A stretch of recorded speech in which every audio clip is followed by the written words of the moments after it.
अंमलबजावणी याचिका मर्यादेत दाखल केलेली नाही. त्यामुळं ही याचिका वेळेची मर्यादा ओलांडून गेली आहे आणि ती फेटाळण्यात यावी. एक्झिक्युशन पिटिशन ही कायद्याने ठरवलेल्या मर्यादित कालावधीत दाखल केलेली नाही. उशीर अल्पस्वरूपाचा आहे. काही विशिष्ट केसेस प्रथम कोर्टामध्ये दाखल करत असताना जर का विलंब झालेला असेल तर विलंब माफी करण्याची तरतूद आहे. मूळ जे दावे असतात म्हणजे एखाद्या दाव्यांना काही विशिष्ट मुदत लिमिटेशन ॲक्टमध्ये दिलेली असेल की उदाहरणार्थ एखादा दस्त रद्द करून मागण्याची मुदत असेल, कब्जा मागण्याची मुदत असेल, अपील करण्याची मुदत असेल, हे जे स्पेसिफिक मुदती दिलेल्या आहेत तर त्या मुदतीमध्येच त्या गोष्टी कराव्या लागतात. आता दुसरा विषय असा आहे की जेव्हा एखादा निकाल होतो आणि त्या निकालाची अंमलबजावणी करायची असते आणि ती अंमलबजावणी करण्यासाठी त्या निकालपत्रामध्येच एक मुदत घालून दिलेली आहे, परंतु ज्याच्या बाजूने निकाल झालाय त्या व्यक्तीनं त्या मुदतीमध्ये जे आहे त्या अंमलबजावणीचा अर्जच दाखल केला नाही. निकालाप्रमाणे अंमलबजावणीचा अर्ज दाखल करण्यासाठी काही दिवसाचा विलंब झालेला आहे. तर अशा प्रकारे मुदतीत नसलेला आणि विलंबाने दाखल केलेला जो अंमलबजावणी अर्ज आहे, ज्याला एक्झिक्युशन पिटिशन असं म्हणतात, तो कायद्याने चालू शकतो का? आणि त्याबद्दल माननीय सर्वोच्च न्यायालयाचा एक महत्त्वपूर्ण असा न्याय निर्णय आलेला आहे. तो महत्त्वपूर्ण न्याय निर्णय, त्याच्यामधली जी वस्तुस्थिती आहे त्याबद्दल आज आपण चर्चा करणार आहोत. आणि शेवटी जेव्हा हे प्रकरण पहिल्यांदा उच्च न्यायालयापर्यंत गेलं, त्यानंतर दुसऱ्यांदा जे आहे ते सर्वोच्च न्यायालयापर्यंत गेलं आणि एक सर्वोच्च न्यायालयाने महत्त्वाचा असा निवाडा या प्रकरणांमध्ये दिलेला आहे. याबद्दल सविस्तर आपण जाणून घेणार आहोत आपल्या सर्वांचे लाडके आवडते ॲडव्होकेट विशाल गावडेजी यांच्याकडून. नमस्कार विशाल गावडे साहेब. नमस्कार सर. तर या केसच्या फॅक्ट्स बद्दल, हा दावा कशाचा होता, या व्यवहाराचं स्वरूप काय होतं, याच्याबद्दल आपण आमच्या सर्व व्ह्युअर्सला जे आहे ते आपल्या सर्व माहिती द्यावी. होय, सगळ्यात पहिल्यांदा मित्रांनो चला तर मग कायद्याचं म्हणजे तुमच्या फायद्याचं बोलूया. तर स्पेसिफिक परफॉर्मन्सचा हा दावा हा पहिल्यांदा प्रथम न्यायालयामध्ये दाखल झाला. प्रथम न्यायालयामध्ये दाखल झाला म्हणजे त्याची पार्श्वभूमी अशी आहे की बाबा प्रथम न्यायालयामध्ये दावा दाखल होण्याचं कारण काय होतं की दोन व्यक्तींमध्ये व्यवहार झाला होता. व्यवहारात त्यांच्या काही अडचणीमुळे किंवा काही कारणामुळे त्यांनी खरेदी खताचा दस्त करण्याऐवजी साठे खताचा दस्त केला. म्हणजे इसार पावती केली की बाबा एवढ्या दिवसामध्ये पुढे आपल्याला खरेदी खत करायचं आहे असं त्याची रक्कम ठरली आणि त्या रकमेनुसार त्याने ते दस्त नोंदवला होता. परंतु त्या दस्तामध्ये ठरलेल्या मुदतीत जो लिहून देणार होता जमिनीचा मालक, मूळ मालक, जो ज्यांनी जमीन विकली तो मूळ मालक जो त्यांनी खरेदी खत करून देण्यास ह्या घेणाऱ्याला टाळाटाळ केली. मग टाळाटाळ केल्यानंतर ह्या घेणाऱ्याने माननीय प्रथम न्यायालयामध्ये एक दिवाणी दावा दाखल केला. काय म्हणून त्याला दिवाणी दावा दाखल केला की साठे खतावरून खरेदी खत करून मिळण्याबाबतचा दावा. मी खरेदी घ्यायला तयार होतो, प्रतिवादीनं मला खरेदी दिली नाही, माझ्यासोबत असा साठे खताचा त्यांनी करार केला होता, परंतु आता खरेदी करून देण्यास तो तयार नाही, मी पैसे देण्यास तयार आहे, तो टाळाटाळ करत आहे. अशा पद्धतीचा दावा त्यांनी प्रथम न्यायालयामध्ये दाखल केला आणि प्रथम न्यायालयामध्ये त्या दाव्याचं हिअरिंग चाललं. म्हणजे दोन्ही पक्षांचे पुरावे जबाब झाले. ते तो दस्त तपासण्यात आला. वादी प्रतिवादीकडून म्हणजे दाखल केला तो वादी आणि ज्याच्या विरुद्ध दाखल केला तो प्रतिवादी, यांच्याकडून दोघांकडून पुरावे देण्यात आले. पुरावे दिल्यानंतर जो युक्तिवाद झाला आणि प्रथम न्यायालयाचा जो काही निकाल होता तो निकाल हा वादीच्या बाजूने देण्यात आला. म्हणजे असा झाला की त्यांनी त्या वादीने 2 महिन्यामध्ये त्या प्रतिवादीने वादीला खरेदी खत करून देणे, अन्यथा वादीने 2 महिन्यामध्ये त्याची जी उर्वरित रक्कम आहे साठे खतात ठरलेली ती रक्कम माननीय न्यायालयामध्ये भरून कोर्टामार्फत खरेदी खत करून देण्याचा म्हणजे 2 महिन्याची मुदत ही प्रतिवादीला दिली की प्रतिवादीने 2 महिन्यामध्ये खरेदी खत करून द्यावे. आणि जर का ते प्रतिवादीने खरेदी खत करून नाही दिलं तर रक्कम न्यायालयामध्ये भरावी आणि न्यायालयामार्फत खरेदी खत करून घेण्याचा त्यांना अधिकार आहे. असा प्रथम कोर्टाचा हुकुमनामा होता, ज्याला डिक्री असं आपण म्हणू. आता हा हुकुमनामा तर झाला गावडे साहेब, मग हा हुकुमनामा त्या प्रतिवादीने मान्य केला का? मग तेच ना, आता आपण पुढे काय झालं की त्यामध्ये त्या केसमध्ये असं झालं की बाबा वादीच्या बाजूने निकाल लागला होता परंतु प्रतिवादीने त्या निकालाला चॅलेंज केलं. म्हणजे प्रथम अपिलामध्ये ते प्रकरण दाखल केलं की बाबा प्रथम कोर्टामध्ये जो झालेला निकाल आहे तो मला मान्य नसून मला त्याच्या विरोधात अपील दाखल केले. केलं बेकायदेशीर निकाल आहे, हा. कोर्टाने पुरावा पाहिला नाही, बरोबर. आमचा युक्तिवाद ऐकला नाही, काही लॉ पॉइंट रेज केले आणि तो त्याचा कायद्याने दिला त्याला अधिकार आहे बाबा अपील दाखल करता येतं त्याला. त्याच्यामध्ये आणि वादीने सुद्धा आर्ग्युमेंट केला असेल, त्यांचं म्हणणं मांडलं असेल. बरोबर. आता प्रथम अपील कोर्टामध्ये काय निकाल झाला या केसमध्ये?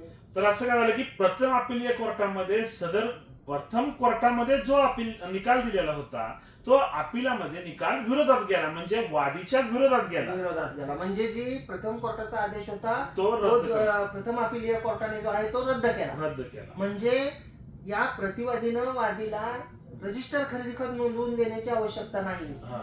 तो व्यवहार जो आहे तो व्यवहार ग्राह्य मानला नाही असं आपण म्हणूया साध्या सोप्या भाषेमध्ये.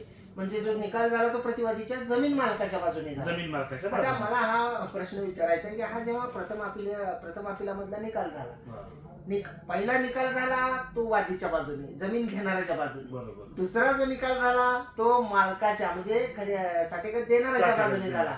पण तो निकाल जो आहे तो वादीनं मान्य केला का? पुढे काय झालं? मग परत काय झालं की तो खालचा प्रथम कोर्टातला जो वादी आहे आणि आता प्रथम अपिलामध्ये ज्याच्या विरोधात निकाल गेलाय तो व्यक्ती द्वितीय अपिलामध्ये माननीय उच्च न्यायालयामध्ये गेला.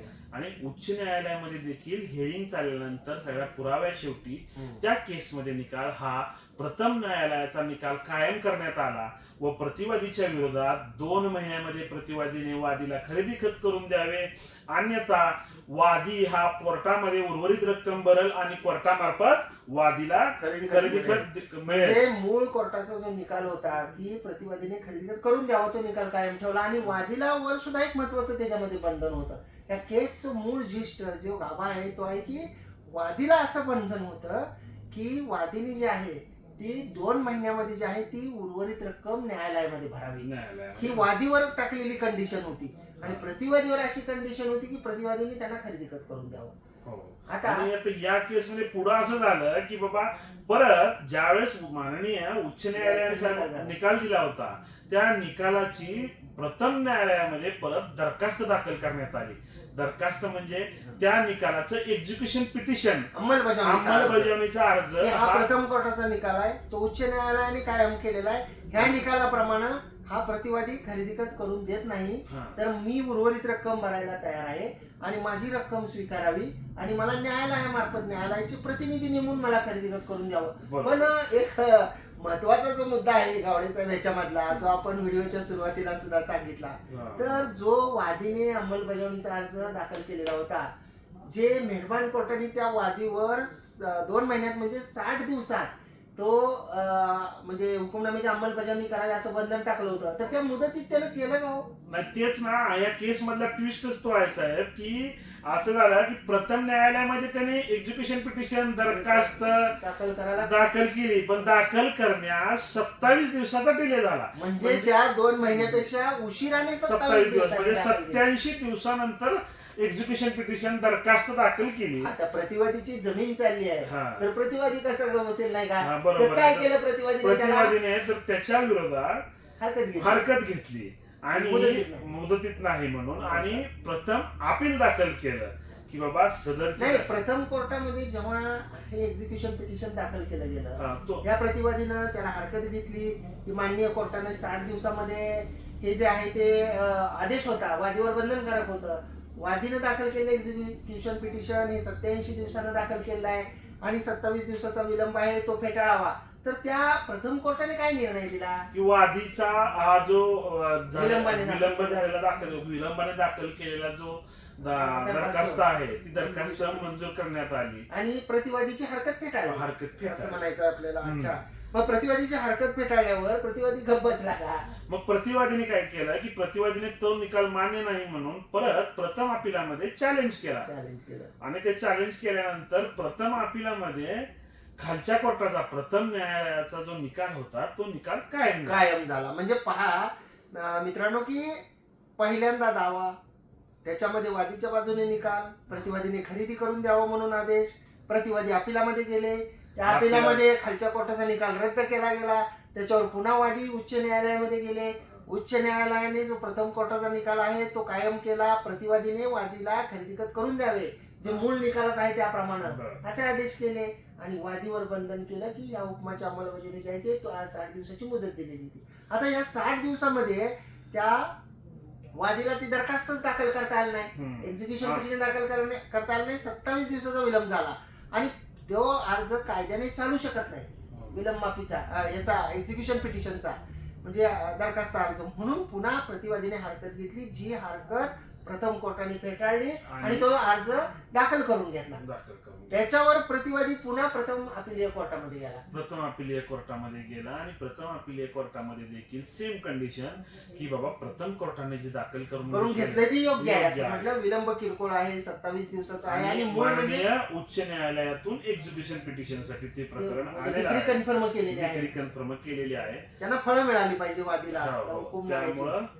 परंतु यानंतर प्रतिवादीचा जो डिस्ट्रिक्ट कोर्टामध्ये दाखल केलेला जो अर्ज होता की बाबा हे दाखल करता येणार नाही, डिले झालेला आहे म्हणून, त्या आदेशाला त्यांनी चॅलेंज केलं माननीय उच्च न्यायालयामध्ये.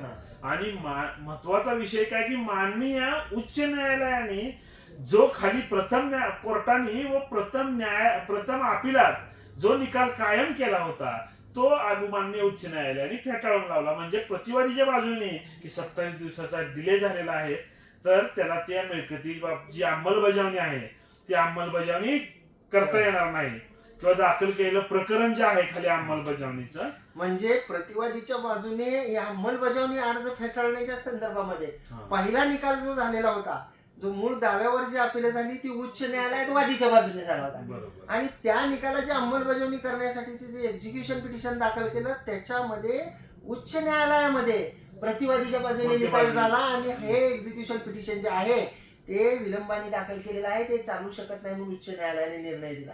म्हणजे किती गुंतागुंत.